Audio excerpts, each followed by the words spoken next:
todos são conteúdos de qualidade como esse vídeo.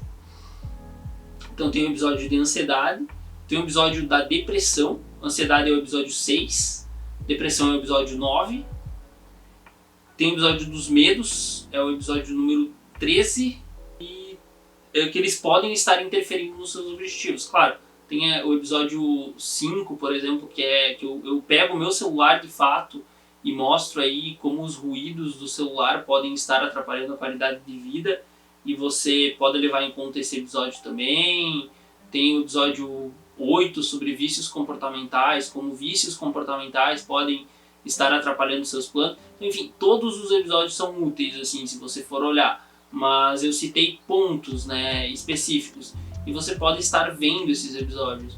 O próprio episódio 7, que é da meditação, ele vai ampliar os resultados para você atingir os teus resultados. Então, por exemplo, você vai conseguir estudar mais, vai conseguir estudar melhor, vai fixar melhor o conteúdo, vai estar vivendo com uma melhor qualidade. Então, assim, tem vários exercícios nesse sentido, né? Tem 4 exercícios no episódio e mais para quem tiver, talvez, no grupo do Telegram. Eu estou gravando esse vídeo bem antes da publicação, então não sei se eu já guiei meditação lá. Assim como em outros contextos também tem as minhas meditações guiadas. Eu tinha criado um grupo, uma lista de transmissão no WhatsApp com essa divulgação de conteúdo, e eu fiz uma meditação guiada durante umas 30 semanas, eu acho que foi no começo desse ano, eu não me recordo agora as datas, desse ano que eu me refiro, 2022. E eu fiz toda semana eu mandava uma meditação guiada para o grupo, que tinha lá de 20 a 40 pessoas que eu atendo, né, na lista de transmissão. E isso eu fazia toda semana, então sempre que sobrava um tempo no começo da semana eu fazia. Nas semanas mais apuradas eu chegava a fazer na sexta-feira, mas eu sempre eu fiz todas as semanas até eu encerrar a lista para iniciar a criação de conteúdo na internet e propriamente, né, o grupo do Telegram. Então talvez no Telegram até, se vocês solicitarem, inclusive nos comentários aqui, eu posso estar guiando meditações para vocês lá. Eu guiei bastante meditações nesse tempo. Continuando aqui, é importante buscar ajuda para ajustes na qualidade de vida.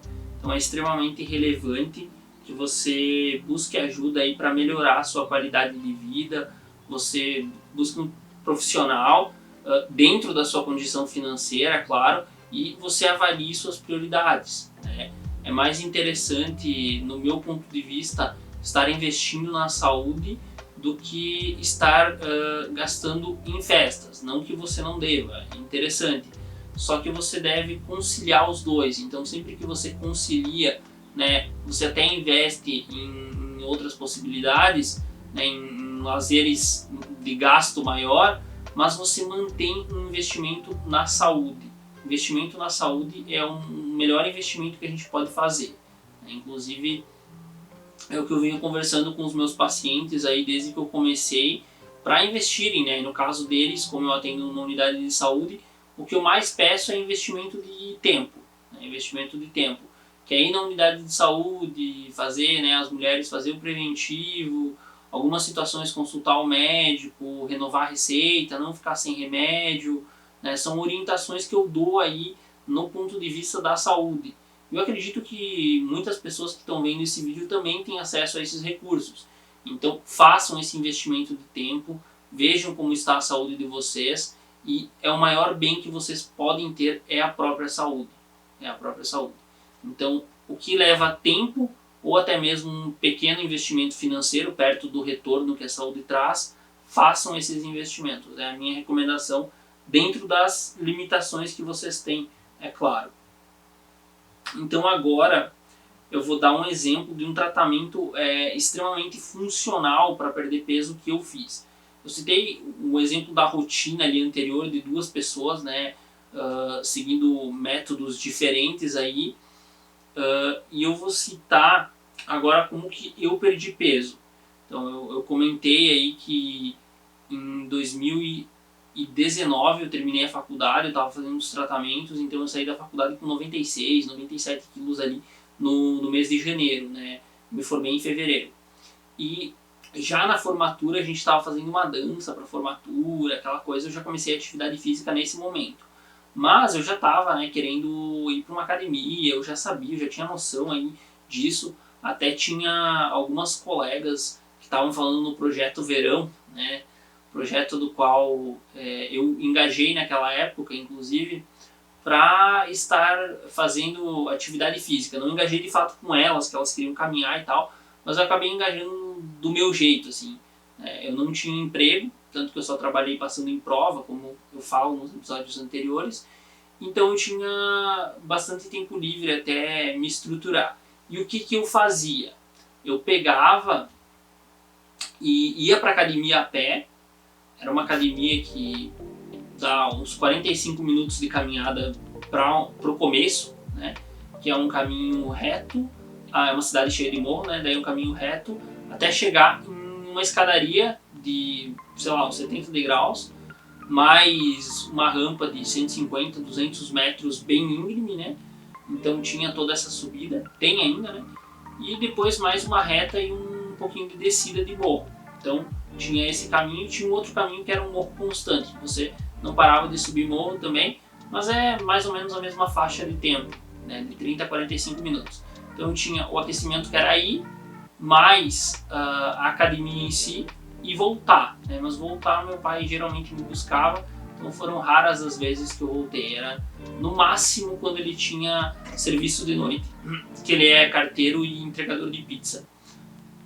Então eu criei essa rotina, né? Eu organizei para mim estar fazendo atividade física e organizei também uma alimentação saudável, né? Antes eu estava também tomando alguns remédios que me davam muito apetite e tudo, já tomei também, por outro lado, eu já tomei remédio que inibiu o apetite e eu comecei a ter um avanço ali. Eu fui perdendo 1 quilo por mês.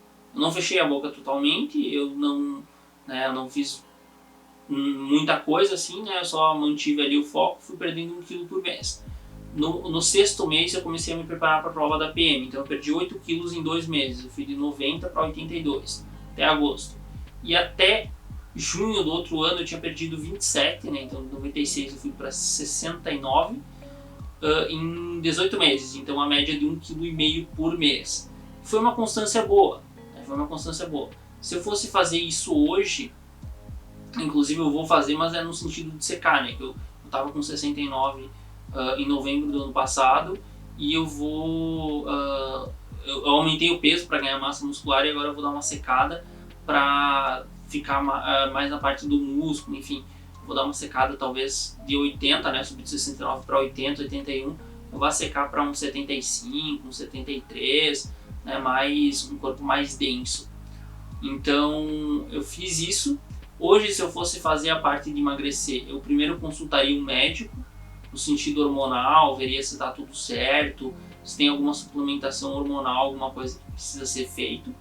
Então eu atualizaria os exames, colocaria exame de sangue em dia, colocaria toda a bateria de exames necessárias em dia. Isso é extremamente importante para regular a saúde. Não adianta você apenas ir direto para o emagrecimento se você está com problemas aí nas vitaminas, vitamina D, ferro. É bem importante que você suplemente isso, né? Então eu faria isso. Tendo condições financeiras, eu iria num nutricionista do esporte, de preferência, né? Levando em conta os meus objetivos, mas aí é do gosto de cada um. E faria atividade física. Então eu colocaria esses 3 pontos, eu colocaria uma coisa por vez. Então primeiro eu me organizaria, colocaria ir no médico e ajeitar as vitaminas, e sei lá, me matricular na academia. Depois eu colocaria, né, uma nutricionista. No cardápio eu começaria a ir me adaptando até seguir totalmente. Da atividade física também, até manter uma frequência boa. Só que como eu me adapto muito fácil às mudanças, para mim não levaria muito tempo eu conseguir terminar todas essas mudanças. eu conseguiria num tempo razoável. E quanto mais você lida com mudanças desse tipo, quanto mais você evolui a sua rotina, mais fácil é você mudar. Então você precisa levar esses fatos também em conta, né? A flexibilidade que o corpo adquire. Por exemplo, tem uma abordagem de psicologia que é ACT, que é aceitação e compromisso em português, e eles dizem que tem algo chamado flexibilidade psicológica. E lá você trabalha com a flexibilidade psicológica, que também é muito bom. Quanto mais flexível você for, melhor. Você consegue lidar melhor com as coisas. Né? Só por curiosidade, né? Aceitação não é no sentido de recalque, aceita que dói menos. Né? É mais no sentido, aceita o que tu não pode mudar e aceita o que é para tu buscar a mudança. É mais no sentido de avanço, de aceitar o que não pode ser mudado, aceitar o que é, mas buscar mudanças. Não é nada passivo, tá? Só para curiosidade aí do título da abordagem. Então, essa rotina que eu tinha, eu citei também como eu faria hoje em dia, né? Eu já faria um pouco mais ampliado, claro, tendo condições financeiras, né? Não tendo, eu ia dar passos menores, mas nesse caminho eu ia querer esse tipo de investimento, e tem a possibilidade, né, de você investir ou não numa rotina nesse sentido. Então, se você